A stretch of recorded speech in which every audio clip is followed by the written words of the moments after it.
So I wasn't a very good student, and even to the end, I don't think I was a very good student. And when I was younger, I wasn't as focused on school. Probably 6 or 8 years after they started working at the U Totem, they were able to buy their first store. Once they were able to buy their store, then we all also worked at the store. And so I would go, even elementary school, go to the store at 6 o'clock in the morning until 7:30 or 8, and then my dad would take me to school, and then we'd go to school and then pick me up and then go to the store and work for a little bit and then go home with my mom. So that was kind of the routine. And then as I went through junior high and high school, just kind of the periods within, and then on the weekends we'd work, and I was learning a lot working at the stores, and going to buy groceries and all kinds of different things for the store with my dad, going to the bank, having to translate for my dad and my parents. And so, I learned a lot. And so, I think early on, I felt like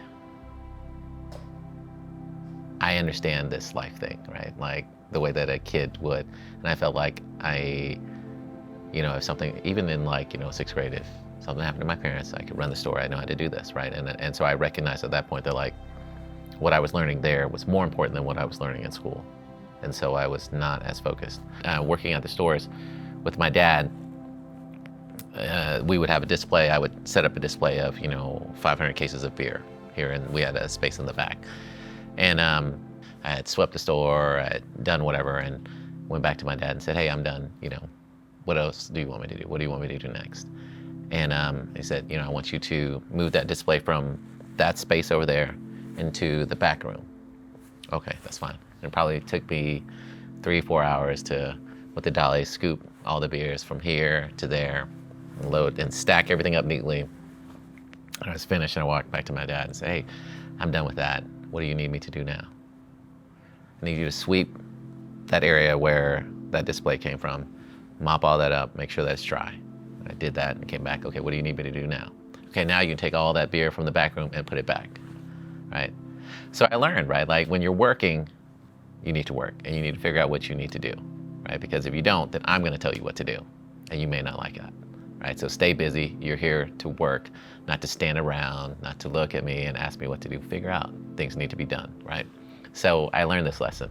But also from this, right, that and all the beer that we had to take home, and all these hundreds and hundreds of cases of beer or cigarette or Coca-Cola or whatever, that I had to carry, I didn't realize it. But when the first time I went to the weight room, when I was on the tennis team, I was lifting with the kids that were on the football team, and I realized I could lift so much more than them, just like that first time ever in the weight room, because I'd done all this work. And so I was, what we call farm strong, these kids that carry the bales of hay and all that. When they get on the football team, they may not look like it, but they're just so much stronger than so many of the other kids. And so I had, that experience from working at the stores. And so that was always interesting.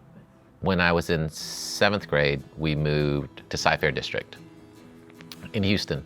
And when I started in this district, they put me in regular classes, and I told them to put me in honors classes, even though I didn't deserve to be there. But I got into the honors classes, and then I met a couple boys that ended up being my close friends, right? And they were very focused on school, and so we became good friends, right? Because I had, for this age, life knowledge, and I was dealing with adults, on a daily basis at the stores. And so, when we had issues with teachers or principals or coaches, I think just all of those things that boys do, money, talking to girls, whatever, right? At that age, I was comfortable doing, because I grew up talking to strangers and adults every day, right? Working at the stores. They had book knowledge, and together, like, we could navigate going through puberty and junior high and high school and girls and parents and all this stuff, right? So we became really, really good friends. And because they were academically minded, it helped me. And then also, like, by the time I was in junior high and high school, going over to more friends' houses, like American friends' houses, and then you really got more and more of a flavor of what American life is like. You could just keep your shoes on. Really? Like, that's a thing I can? And why would, like, that felt very foreign to me. The house not smelling like incense was another. Like, these very warm and, like, friendly moms.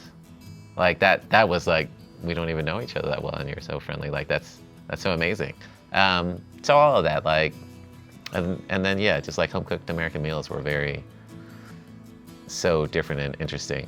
While it was different in a lot of ways, it was also very similar in a lot of ways. And, then you felt like, okay, we're not so different, right? Like, and maybe positive peer pressure, but also a lot of, like, positive modeling, right? Like, that's what they were doing. And it seemed to be working for them, and so that helped guide me to realize that, this is important also. And so that really helped me to start focusing on school and start focusing on the academics. And that did help me then to get into UT, and then, from there go to Rice also. We talk about it a lot. So for me, with my kids, we talk about our story to them all the time, individually with my parents. And then we haven't been able to. I think last year we were trying to go to Vietnam. So at some point we'll go to Vietnam also, and they'll get to see. And I think that more and more as they get older, I'll want to travel and have them be able to see other places, right, around the world. And I think the more you see, the more we understand and appreciate how lucky we are and our situation is here.